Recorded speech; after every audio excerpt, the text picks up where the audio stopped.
સમાચાર સવારમાં આપનું સ્વાગત છે।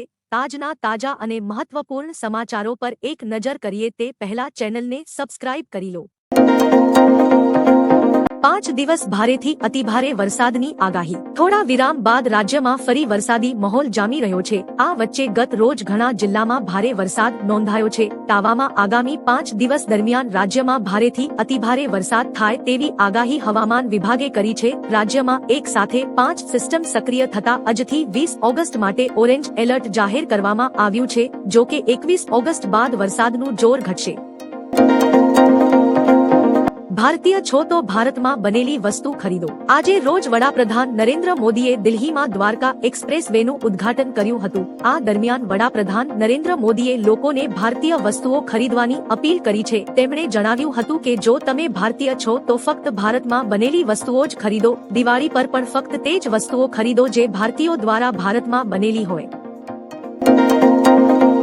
વરસાદની આગાહી વચ્ચે આ તાલુકામાં વરસાદ। રાજ્યમાં છેલ્લા 2-3 દિવસથી વરસાદ પડી રહ્યો છે। તે વચ્ચે ગઈકાલે જૂનાગઢ શહેરમાં ભારે વરસાદ નોંધાયો। ભાવનગરના ગ્રામ્ય વિસ્તારોમાં મુસળધાર વરસાદ પડ્યો। ભાવનગરના 10 તાલુકામાંથી 9 તાલુકામાં વરસાદ નોંધાયો છે। સિહોર અને મહુવા પંથકમાં 1 ઇંચ વરસાદ ખાબક્યો હતો। ગીર વિસ્તારમાં સતત ત્રીજા દિવસે વરસાદ નડી રહ્યો છે। ગીરના રબારિકા, સારવા, પચપચિયા, ભૂંડણી અને મોટા બારમણ સહિતના વિસ્તારોમાં વરસાદ નોંધાયો છે। અરવલ્લી જિલ્લામાં વહેલી સવારે ગાજવીજ સાથે ધોધમાર વરસાદે દસ્તક દીધી હતી। મોડાસામાં 1.25 ઇંચ, માલપુર, મોર ડુંગરી, જયસિંહપુર અને રૂગનાથપુરમાં ભારે વરસાદ નોંધાયો છે। બનાસકાંઠા અને સાબરકાંઠા જિલ્લામાં વરસાદી માહોલ। ઉમરગામ તાલુકામાં સૌથી વધુ 23 મીમી વરસાદ નોંધાયો છે। વાપીમાં 16 મીમી, કપરાડામાં 14 મીમી, પારડીમાં 7 મીમી, વલસાડ અને ધર્મપુરમાં 2 મીમી વરસાદ નોંધાયો છે।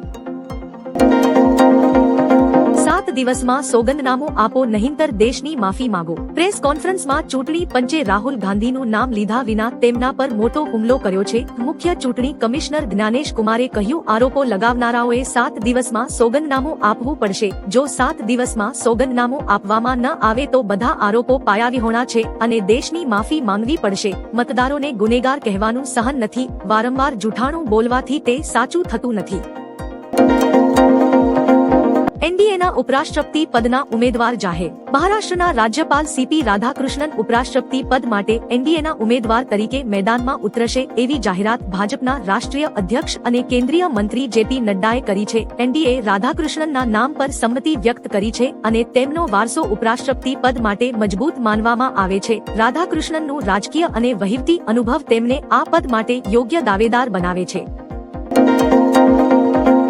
અંબાલાલ પટેલે કરી આકરી આગાહી। અંબાલાલ પટેલે આગાહી કરી છે કે આગામી દિવસોમાં ગુજરાતના અનેક વિસ્તારોમાં ભારેથી અતિભારે વરસાદ પડશે। 1, 9 અને 20 ઓગસ્ટે દક્ષિણ ગુજરાતમાં વરસાદનું જોર વધશે। 2, 0 અને 21 ઓગસ્ટે અમદાવાદ, ગાંધીનગર, મહીસાગર, સાબરકાંઠા અને પંચમહાલમાં ભારે વરસાદની શક્યતા। 2, 3 થી 25 ઓગસ્ટ સુધી મધ્ય ગુજરાતમાં ભારે વરસાદથી નદીઓમાં પૂર જેવી સ્થિતિ સર્જાઈ શકે છે। ગણેશ ચતુર્થીના તહેવારો દરમિયાન વરસાદી ઝાપટા પણ પડી શકે છે। અવકાશયાત્રી શુભાંશુ શુક્લાનું ભવ્ય સ્વાગત। ભારતના અવકાશયાત્રી શુભાંશુ શુક્લા ઐતિહાસિક આંતરરાષ્ટ્રીય અવકાશ સ્ટેશન મિશન પૂર્ણ કરીને સ્વદેશ પરત ફર્યા છે। દિલ્હી એરપોર્ટ પર તેમના આગમન સમયે કેન્દ્રીય મંત્રી ડોક્ટર જીતેન્દ્ર સિંહ, દિલ્હીની મુખ્યમંત્રી રેખા ગુપ્તા અને ઇસરો અધ્યક્ષ ડોક્ટર વી નારાયણને ભવ્ય સ્વાગત કર્યું। શુભાંશુ શુક્લાની આ સફળ મિશન યાત્રા ભારતના અવકાશીય ઇતિહાસમાં મહત્વપૂર્ણ સિદ્ધિ માનવામાં આવી રહી છે। સ્વામિનારાયણ મંદિરમાં જુગારધામ ઝડપાયું। બોટાદ જિલ્લાના ગઢડા શહેરમાં જૂના સ્વામિનારાયણ મંદિરના 5મા માળે રૂમ નંબર 509માં જુગાર રમતા 6 શખ્સોને પોલીસે ઝડપી પાડ્યા હતા। આ ઘટનાથી ભક્તોમાં ચકચાર મચી ગઈ હતી। પોલીસે રૂપિયા 1.70 લાખનો મુદ્દામાલ કબજે કર્યો હતો। પોલીસે તમામ આરોપીઓ વિરુદ્ધ જુગારમાં લાગતી કલમો હેઠળ ગુનો નોંધ્યો હતો અને કાયદેસરની કાર્યવાહી હાથ ધરી હતી। પાકિસ્તાનમાં તબાહીથી 150 લોકોના મોત। પાકિસ્તાનમાં સતત ભારે વરસાદ થવાને કારણે પૂરની પરિસ્થિતિ સર્જાઈ છે। ગત 48 દિવસ દરમિયાન આ પૂરમાં 150 થી વધુ લોકોએ પોતાનો જીવ ગુમાવ્યો છે। આ પૂરની અસર સૌથી વધુ પાકિસ્તાનના ખૈબર પખ્તૂન વિસ્તારમાં થઈ છે। આ પ્રાંતમાં 327 થી વધુ લોકોના મોત નીપજ્યા છે। 2-6 જૂનથી પાકિસ્તાનમાં શરૂ થયેલા ભારે વરસાદના કારણે ભારે તારાજી સર્જાઈ છે। હવામાન વિભાગ દ્વારા 17 ઓગસ્ટથી 21 ઓગસ્ટ સુધી ભારે વરસાદની આગાહી કરી છે।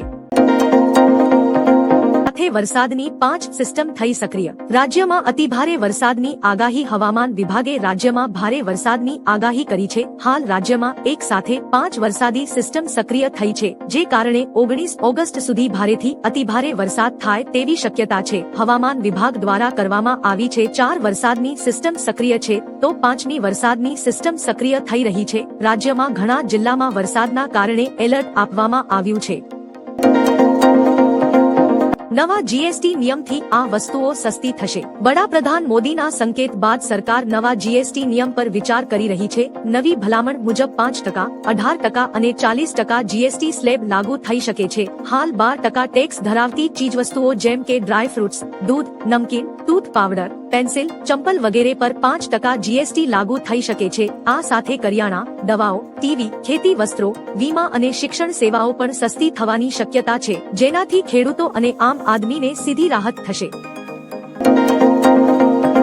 વરસાદની આગાહી વચ્ચે રાજ્યના અનેક તાલુકામાં વરસાદ. રાજ્યમાં વરસાદની આગાહી વચ્ચે અનેક તાલુકામાં વરસાદ પડ્યો હતો, જે મુજબ લીંબડીમાં 2 કલાકમાં 2 ઇંચ વરસાદ પડ્યો હતો, ભાભરમાં 2 કલાકમાં 1.5 ઇંચ વરસાદ પડ્યો હતો, કશાળા, કુવાડા, મીઠા સહિતના ગ્રામ્ય વિસ્તારોમાં વરસાદ ખાબક્યો હતો. સુરેન્દ્રનગરના થાનમાં 3 ઇંચ વરસાદ પડ્યો હતો. બોટાદના રાણપુર તાલુકામાં 1.25 ઇંચ વરસાદ નોંધાયો છે. આ સાથે અમદાવાદ શહેરમાં પણ 1.25 ઇંચ વરસાદ નોંધાયો છે. આ ઉપરાંત નવસારીના ગણદેવી, બનાસકાંઠાના ભાભર અને ખેડામાં 1.5 ઇંચ વરસાદ નોંધાયો છે. ગુજરાતમાં પાટણમાં પણ વરસાદ વરસ્યો છે. સમીના દાઉદપુર, બાસ્પા, જલાલાબાદ સાથે જ રાધનપુરના કલ્યાણપુરા, પીપળી અને સાતુન સહિતના ગ્રામ્ય વિસ્તારોમાં વરસાદ વરસ્યો છે. લાંબા વિરામ બાદ ગીર સોમનાથમાં વરસાદ પડ્યો હતો.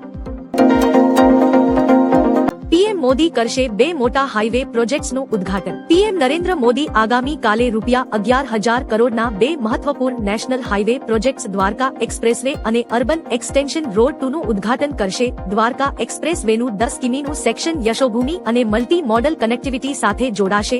UR2 પ્રોજેક્ટ અલીપુરથી દિન્હાઉ કલા સુધીના રૂટને બહાદુરગઢ અને સોનીપત સાથે જોડશે, જે દિલ્હીના ટ્રાફિક જંજાળને ઘટાડશે. Made in India semiconductor chip બજારમાં આવશે. સ્વતંત્રતા દિવસ નિમિત્તે પીએમ મોદીએ લાલ કિલ્લાની પ્રાચીર પરથી પોતાના સંબોધનમાં વધુ એક મોટી જાહેરાત કરી છે. પ્રધાનમંત્રીએ કહ્યું, દેશની પહેલી made in India semiconductor chip વર્ષના અંત સુધીમાં બજારમાં આવશે. સિલિકોનથી બનેલું આ ઇલેક્ટ્રોનિક ઘટક કોઈપણ ઇલેક્ટ્રોનિક ઉત્પાદનની મેમરીને સ્ટોર કરવા, પ્રોસેસ કરવા, ચલાવવા અને સિગ્નલ એમ્પ્લિફિકેશનમાં મદદ કરે છે.